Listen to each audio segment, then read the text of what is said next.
Welcome to my classroom. Take two. So I have posted the classroom reveal of the original setup in my classroom. And then we got word in the middle of the week that we needed to change everything to make sure students were 6 foot apart so that they could take off their mask during the day. I don't have a problem with that. I myself am struggling to keep that mask on for such long periods of time during the day. So, Wednesday evening, Thursday morning, I changed things up. I took things out of the classroom. All 16 students are currently 6 foot away from another student. If I get another student in here, then I won't be able to socially distance the student, the new one, from the board up here when I'm teaching. And right now I have it socially distanced at the board so that when I am at the board doing phonics lessons or anything like that, that I am 6 foot away from the closest student so that we don't have to wear our masks. So anyway, I'm going to go around, show you the classroom setup now, and I will point out what's different than what I had going on last weekend when I got done. So this is the view from the classroom door as you come in from the hall. We still use this classroom door a ton. Anytime we are going to a special area class that doesn't come to our classroom, we go outside for gym, we go outside for recess. We go that way, we go outside.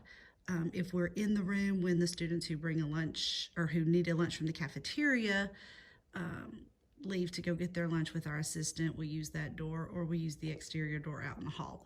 So we've limited our walking in the hallways as much as possible. So when we come in, cubby's still the same. All of this storage here hasn't really changed much. The door stays open all day just for circulation. I have gotten in, I finally got to go through all the supplies, and I've gotten quite a bit more over here since the last video. We keep trash bags over here for breakfast and lunch trash. That goes out after breakfast, and after lunch, those bags go out in the hall. Custodians or someone picks them up.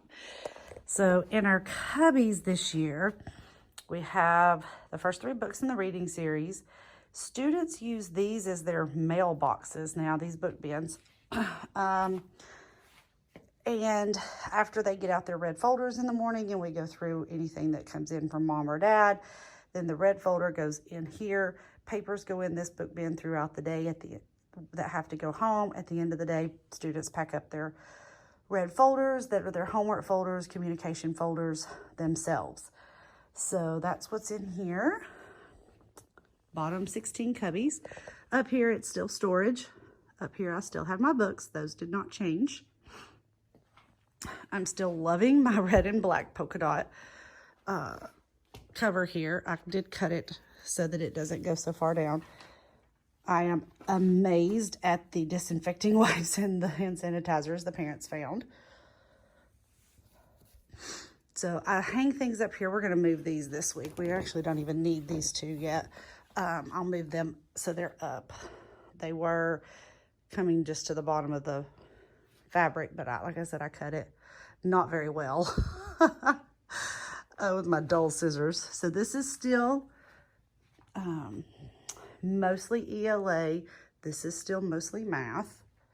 Still have tech totes at the bottom. We haven't gotten all that out yet.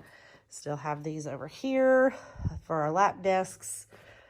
We're starting calendar this week. It was such a crazy week. We didn't even do it. I've still got to get August up there. I can't believe I haven't done that.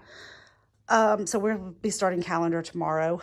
Over here, the students don't really come over here unless they need hand sanitizer or a Kleenex. The rest of this is just kind of stuff for me or my assistant over here. I have spaced the drawers some. So in the drawers, each child has their... So in these drawers, sorry, I cut the video off and restarted so that I didn't show names. But in these drawers, we have the student crayon box, their journal, their dry erase board, and then their workbooks. So those are the things that we're keeping in there. Students are happy to be able to finally have their crayon boxes out of quarantine. So I spaced those out a little bit. This one right here, this top one will be my new student I just got. We have our schedule up here, bathroom breaks. We are very scheduled this year. So this is our quarantine pencil area. So sad face, don't touch these pencils. I don't like kids using my pencil sharpener because it's an expensive pencil sharpener and they like to cram things in there too hard and break it and put in pencils that have plastic on them that breaks it.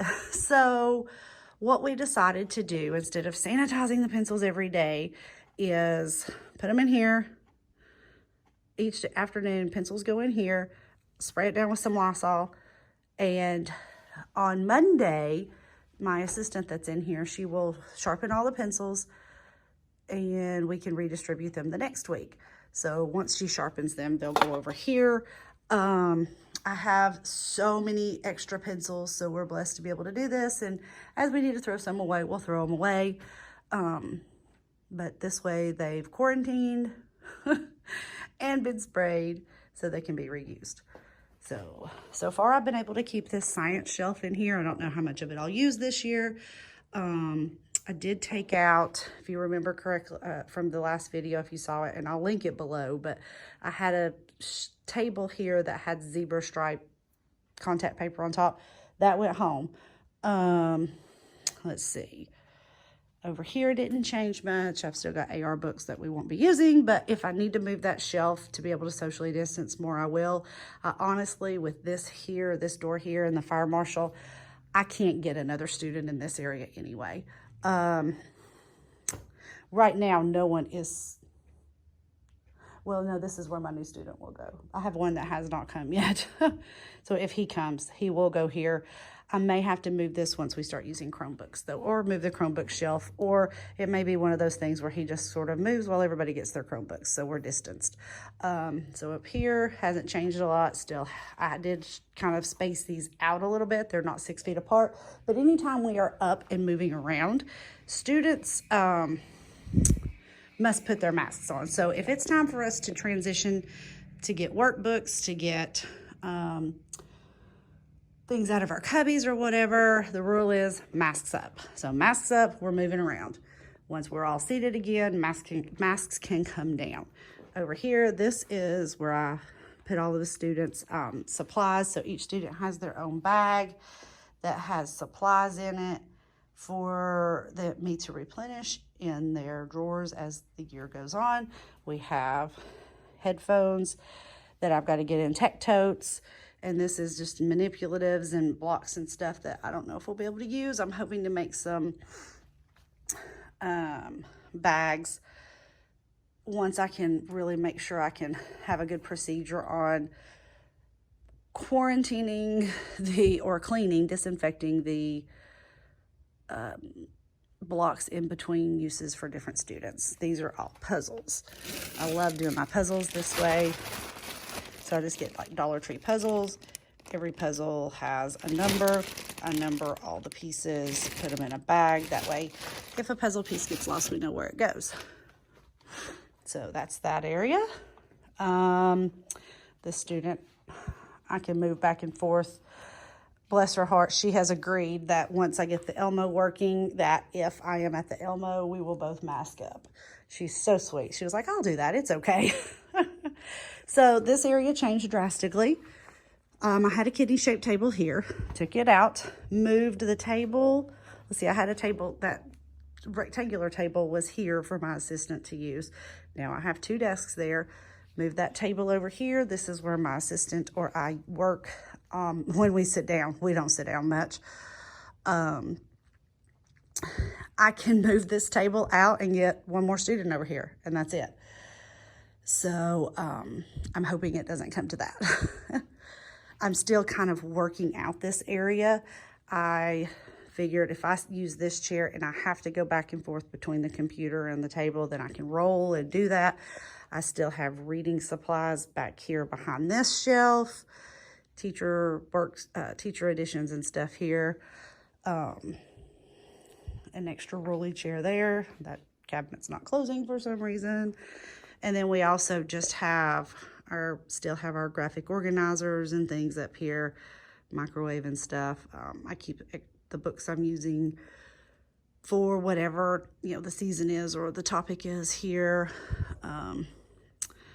So filing cabinet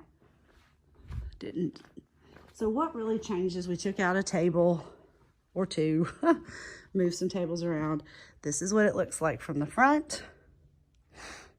There is 6 feet of space between student in this chair, student in this chair. 6 feet of space between the student in this chair and here. But like at these tables, like this student has to sit on that side of the table to be 6 feet from this student. Also, we did put blue tape, I don't know if you can see that there, on the floor where the front of the desks and the tables need to be, because it's hard to keep a desk or a table in one spot all day long, especially when you're getting used to a desk, because you use tables in kindergarten and you may move the desk instead of the chair to get out. So that's what we have. The pencil holders, I love. This is literally a milkshake straw taped on. Pencils fit perfectly in them. And I say a lot, pencils in your pencil holders. It keeps them from going on the floor. So that's what it looks like. 6 feet apart, a 30 by 30 classroom with 16 students. Like I said, I could get another student up here at the front. I could get one right in here, easily spaced 6 feet from the students. But then if I'm up here doing any teaching with our phonics series or anything, they are not 6 feet from me. So we would both have to wear our masks. So that's what changes we've made as of right now, 5 days into school. Excuse my voice. So came down here on a Saturday morning just to do the finish my lesson plans for this week, because we were just exhausted yesterday, the kids and I, and we were like, we're not sticking around, we're going home. We'll get a good night's sleep. I'll come in the next morning. So I finished lesson plans. I'm going to go to the grocery store now. But this is my classroom so far for this year. Don't forget to subscribe to my channel. I've gotten several new subscribers lately, and I appreciate that so much. So don't forget to subscribe, because I have some other things planned for this week. I'm going to record one of our activities, or not the actual activity, record what I'm doing for an activity this week for a review. And I will see you guys next time. Thanks so much for tuning in. Bye.